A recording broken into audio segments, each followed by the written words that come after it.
مکھن لگانے والے کے ہاتھ میں ہمیشہ چاقو ہوتا ہے۔ محبتیں بانٹو، نفرتیں تو پہلے ہی بہت پھیل چکی ہیں۔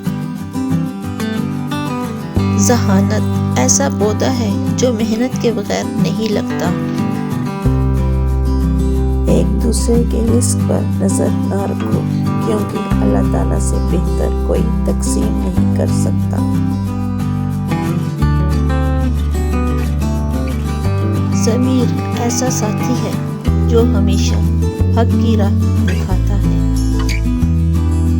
آپ کی آنکھیں اکثر وہی لوگ کھولتے ہیں جن پر آپ آنکھیں بند کر کے اندھا بھروسہ کرتے ہیں۔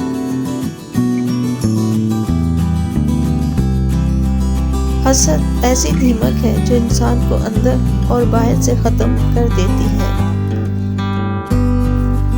چینل کو لائک کریں، شیئر کریں اور سبسکرائب کریں۔ بہت جلد پھر ملتے ہیں اچھی باتوں کے ساتھ۔ اپنا بہت خیال رکھیں۔ تب تک کے لیے اللہ حافظ۔